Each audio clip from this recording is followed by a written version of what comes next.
Halo guys, selamat kembali di channel GKSTD. Ya, kali ini saya ingin membahas sebuah gamepad ya. Gamepad apa tersebut? Mari kita saksikan bersama. Oke, gamepad apa tersebut? Ini dia. Yaitu mungkin kalian sudah tahu ya gitu ya. Ini adalah gamepad dari Fantech yang judulnya Nova Pro. Nampak tidak ini? Ya, ini saya ingin membahas tentang gamepad ini ya. Langsung saja dari desainnya, cukup menarik mata, perhatian atau mantan gitu ya. Terus ini bahannya sendiri ini dari plastik. Plastiknya itu saya tidak tahu jenis plastiknya apa. Yang pasti kokoh gitu ya, cukup kokoh ya. Tapi plastik dan plastik itu tergores. Wih, anjir. Kita niru Bang Jerry Rick gitu ya. Nah, itu tadi ya, membahas tentang desain dan materialnya ya. Nah, di sini ya kalian bisa lihat sendirilah ada apa di dalamannya sini. Atau saya jelaskan aja. Ini di sini itu ada motor vibrasi 1. Dan ini ada pemberatnya. Di sini ada motor vibrasinya juga nomor 2. Di sini juga ada pemberatnya gitu ya. Nah, terus di sini ada tombol makro kiri ML ya. Ini agak ambigu nih. Harusnya dibuat M1 atau M2 gitu, atau ya jangan ML lah gitu. Di sini ada MR, Mister gitu. Nah, terus di sini ada switch. Untuk apa ini fungsinya? Itu mengubah triggernya itu menjadi input digital, bukan input analog gitu ya. Kalau analog itu bisa 0 sampai 100 gitu ya. Nah, kalau dicetek kayak gini, nah itu 0, sedikit aja kita pencet itu udah 100 gitu ya. Nah, dan ini tertahan di sini ya. Dan ini ada suaranya juga. Ini suara ini harus diredam ya, tapi mungkin pihak dari manufakturnya ini tidak memperhatikan gitu ya. Nah, ini ada suara kalau kalian sangat-sangat memencetnya ini dengan kuat ya. Nah, ada suaranya gitu ya. Dan bandingkan dengan yang trigger analog ya. Mau dipencetnya keras-keras juga ada peredamnya ya.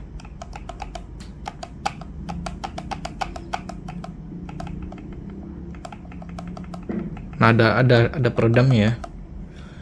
Nah, ini ya kiri kanan sama lah ya.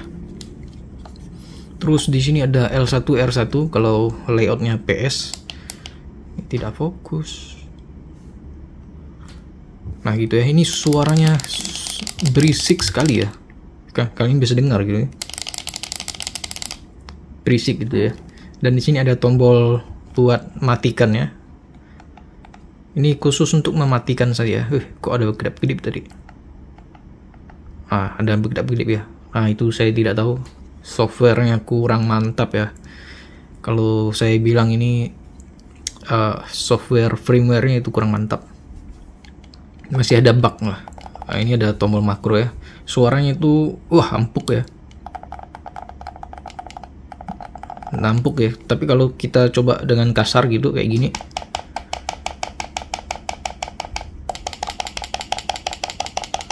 nah punya saya yang sebelah kiri ya, itu berisik kalau dipukul kayak gini gitu.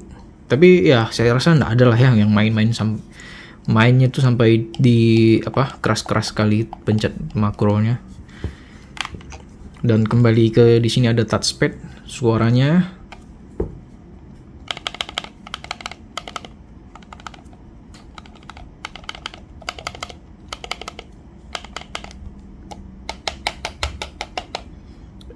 cukup oke lah ya untuk suara touchpadnya gitu. Mari kita bandingkan dengan yang DualShock 4 tapi yang versi KW. Nah, ini dia perbandingannya touchpadnya aja ya. versi KW. Saya nggak tahu ya, kok kelihatannya lebih dari segi suara ya, lebih empuk gitu loh.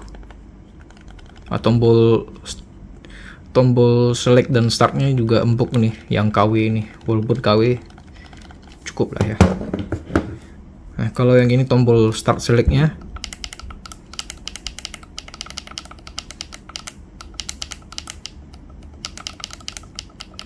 dia actuation pointnya itu persis di tombol itu ya, di simbolnya ini. Nah, paling empuknya di situ. Tapi kalau kalian pencet yang di sebelah sini, jadi agak ada berisik cemprengnya gitu loh. Ada cempreng-cemprengnya gitu. Dari segi tombol seperti ini ya. Kalau main apa yang merusak stick itu, yang di PS1 itu. Nah, seperti itu suaranya kalau dipencet secara ini ya, brutal suaranya itu. Kalau ini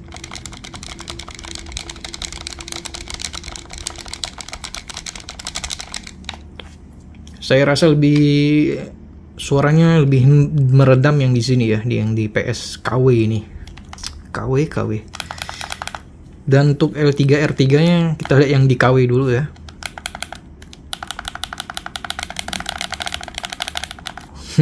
Sudah kayak ini ya, tombol L1 R1 yang di Fantech gitu ya.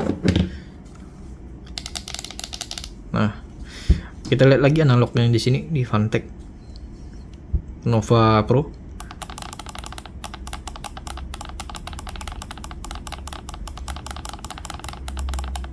Oh, suaranya itu cukup gurih ya, tapi dia itu tidak senyaring ini ya. Masih ya enak lah. Yang tidak enak didengar ini cuma ininya doang ya. Aneh sekali ya gitu.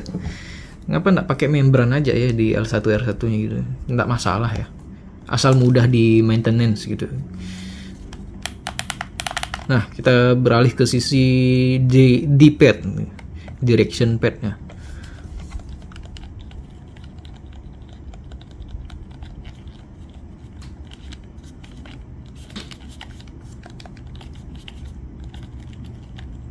Ya, suaranya seperti itu. Ya, kayak nggak ada suara sama sekali gitu ya. Untuk D-padnya ini. Wah. Kita bandingkan dengan yang Nova Pro. Ada suaranya cuma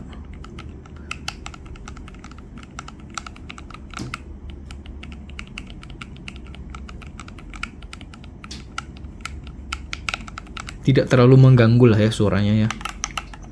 Kalau soal fungsi saya tidak bakal bahas fungsi gitu ya. Yang pasti ini sesuai berfungsi dengan fungsinya gitulah ya. Yang mana itu ini adalah DualShock gitu ya. Dia DualShock 4. Dan kalian untuk menghubungkan ke PC-nya, yang mana itu akan saya selalu pakai di PC gitu, atau di laptop, komputer sama aja gitu ya. Yang ber-OS Windows lah intinya gitu. Itu kalian tetap membutuhkan aplikasi pihak ketiga lagi, yaitu DS4 Windows ya, tulisannya DS4 Windows gitu. Jadi buat kalian yang berharap beli ini, connect Bluetooth langsung terdeteksi stick DualShock 4 itu tidak bisa gitu ya, karena Windows itu belum mensupport gamepad dari DualShock 4 itu. Tapi saya rasa bakal disupport sih, tapi ya tunggu saja ya, karena Sony itu sedang memporting game-gamenya ke PC gitu ya. Tapi kalian bisa langsung pakai ini di Steam gitu ya. Nah, kalau di Steam nggak perlu aplikasi tambahan lagi, langsung kalian pakai aja. Kalau kalian main game yang di luar Steam, itu perlu pakai aplikasi tambahan gitu ya. Nah, sejauh ini baru 3 hari atau 2 hari gitu ya saya pakai ini, itu saya baru sadar ya di detail sini ya. Saya zoom ya. Nah, di detailnya ini di sini ada kabel yang menjepit ya. Nah, ini ya, ada kabel yang gepeng di situ ya. Nah, kelihatan enggak tuh, itu kelihatan itu ya tembaganya tuh. Nah, jadi ini kondisinya sudah saya bebaskan dari jepitannya. Nah, sebelumnya itu dia itu menjepit di sini ya. Nah, di dudukan skrupnya ini kan ada itu ya.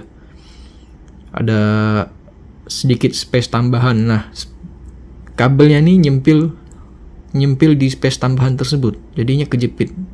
Untungnya dia tidak masuk ke ini ya, ke dalam skrupnya. Kalau masuk ke dalam skrupnya itu mungkin akan putus kabelnya gitu ya. Nah, ini perlu diperhatikan ya, tim assembly-nya itu harus dicek juga. Mumpung ini bening ya, kalian bisa lihat dengan mata. Kalau versi yang tidak bening itu kalian tidak bisa lihat itu ya, isi dalamannya gitu. Kalian harus bongkar. Siapa tahu yang kalian beli terus tiba-tiba nggak datang, siapa tahu ini kabelnya di tengah-tengah ini skrupnya. Jadi pas ke skrup pabriknya itu putus kabel baterainya ya. Dalam kasus saya ini adalah kabel baterai ya ini ya. Nah, habis itu yang kedua, hal yang menurut saya kurang ya, tapi tidak mengganggu experience kita memakai gamepad ini ya. Mungkin untuk kalian yang personalitinya perfeksionis itu pasti bakal jengkel sekali ya punya gamepad ini, karena ini kalian lihat pas nyala, ini kan mode lampunya statik gitu ya. Mungkin kalian pas gameplay itu kalian ingin mengubah warna biru misalnya, terus kalian udah main-main, terus kalian matikannya di atas ini gitu ya. Nah, ini dia itu hidupnya tuh tidak sesuai dengan warna terakhir ya. Ini gara-gara dia mati aja gitu ya. Ini misalnya kita cepat-cepat ya, misalnya warna hijau gini, kita matikan. Nah, terus kita nyalakan ya. Kita nyalakan nih, dia kembali ke warna biru gitu ya. Ini yang saya temukan gitu ya. Ini cukup mengganggu. Ini kan tidak connect ya. Kalau connect, kalian mau matikannya pasti pencet inilah ya. Kita ubah lagi warnanya jadi ungu, kita pencet ini. Dia mati duluan coy. Nah, begitu ya. Cara nge-save-nya ini, nge-save lampunya ini, yaitu kalian pilih dulu modenya apa. Misalnya ini warna putih statik ya, kalian nyalakan terus tunggu mati gitu ya, terus kalian nyalakan lagi. Nah, ini ya bakal ke save gitu ya. Agak kocak lah ya cara nge-save mode lampunya ini. Nah, misalnya kalian matikan terus tunggu aja bling-blingnya tuh mati ya. Nah, udah kan. Nah, kita pencet. Nah, dia dah nggak ada ini ya. Dia nge-save ya, nge-save kondisi lighting terakhir kita gitu. Tapi kan ini kalau tidak terkonek ke device ya. Kalau connect ke device, kalian pasti bakal bingung gitu ya. Kalian matikannya pakai ini, tombol yang di atas ini, dia tidak bakal nge-save itu RGB-nya ya, RGB modenya itu. Begitu saja ya yang saya temukan dan saya ingin bagikan pengalaman saya ya ke kalian gitu. Oke, semoga video ini menghibur dan sedikit menginformasi. Seperti biasa, GKSTD out. Yang ini suaranya enak ya, tapi analognya rusak anjir.